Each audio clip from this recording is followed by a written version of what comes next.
We're here today in the Henley Business School, and this is Dr. Suzannah Lipscomb, who's kindly come to speak to us on our Public History Day.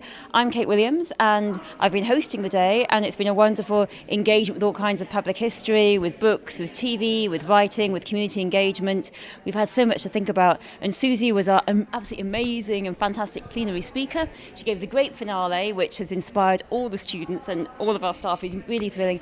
And what Susie was particularly talking about was the challenge of making visitor experiences and stately homes and museums accessible, and how do we encourage families who might be busy and have want to go to theme parks, how do we encourage them to come to historical places but still keep them accurate? So it's a challenge, isn't it, being accurate but also entertaining? Yes, and I was also thinking about the challenge for the academy, for universities, in terms of engaging with heritage sites, engaging with visitors, and trying to produce something that's not just a version of a book but in an exhibition. And I think it's all about engaging with ideas of authenticity, engaging with ideas of the senses and the emotions and that visceral sense of feeling the past that one has in a historic space or a museum, quite often engaging with objects, or in a historic house, that the people of the past walked through this space. So I think that for academics getting involved in this sort of stuff, quite often it means throwing off a lot of our preconceptions about having a version of history that we want to force down people's throats, and thinking about what the public wants to know about history. So there are these two often not necessarily in conflict, but two starting points that are in tension, which are to do with the story, i.e. the academic research, the history, and the visitor, and what they're looking for. And so it's trying to find a way to bridge those two things. Fascinating, and I was really struck by one of some of the research you did at Hampton Court into what visitors were looking for, and they, just that word you said, they said they wanted to feel the place, and that's really interesting to an academic historian, that's what people, they want to feel it. Yes, and quite difficult for an academic historian, because above all we're trying to be objective, and we're trying to not feel things half the time, that we're trying to make sure that we're approaching things very much rationally. And so that sense that the way that the public engages with history quite often is this visceral sense of feeling the emotions of the past. And it comes down to different ideas about authenticity.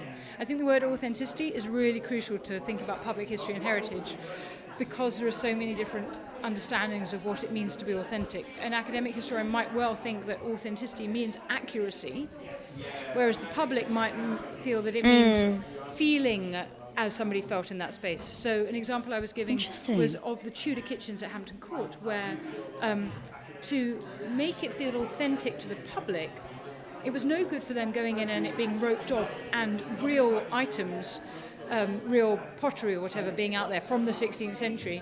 They would rather often go into a space where there's replica items that they can touch. Amazing. And that feels more authentic than this sense of being something that's inaccessible to them, because it engages more with the emotions or the reality of living in that time. That is fascinating, isn't it? The authentic, and you were talking about how that's important to so many people who come to a historic visitor experience. They want something authentic, but it isn't necessarily what we, as you say, it's not necessarily factual, it's feeling like you were alive then. No, I don't think these two things have to be in conflict. I do think that good visitor experiences are good because they draw on up-to-date, cutting-edge historical research and present that in a way that works for the public in terms of creating, choreographing a visitor experience that works for the audiences going through.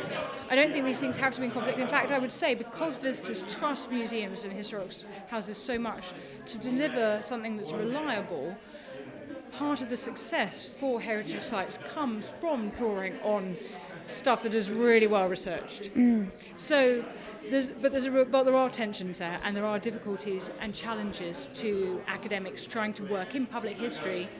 And half of it is about learning that there are other skill sets, that there are other ways of approaching information, that there are other modes of learning, and not everybody is a person of the book in a way that an academic is.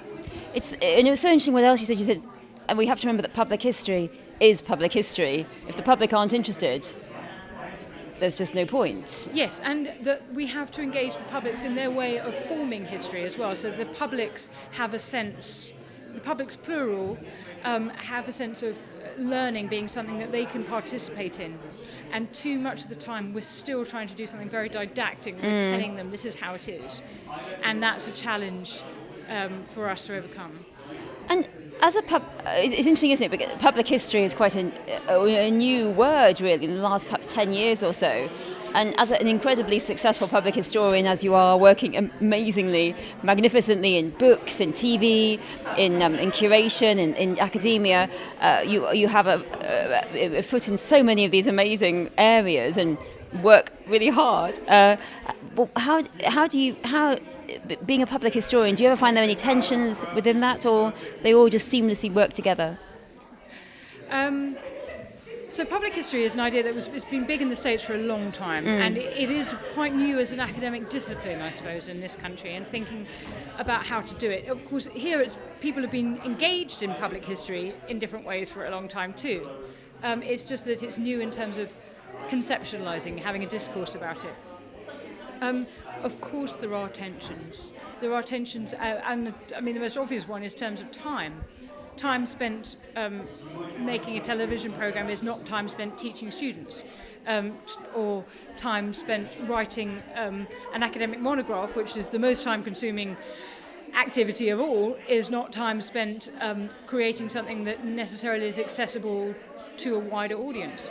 And we all have just the one lifetime, as far as I'm aware, and so there's challenges about how one deploys one's time, but also about choosing the stories that feel appropriate on the basis of what feedback we have to convey to the public. There are constant challenges in terms of making television programs about what story is told, what is left out, as much as what's put in. Because things have to be left out. The battle of these things, as you know, is ongoing. Fascinating. Well, it's been an incredible honour to welcome you to the University of Reading. We are so privileged that you came to give our plenary lecture at the Public History Day and inspiring the students, inspiring the staff, and we have been incredibly lucky to hear you talk to us and tell us so much about public history, about visitor attractions and about your work at Hampton Court. So we are very grateful. Thank you. Thank you, Kate. It's very kind as always.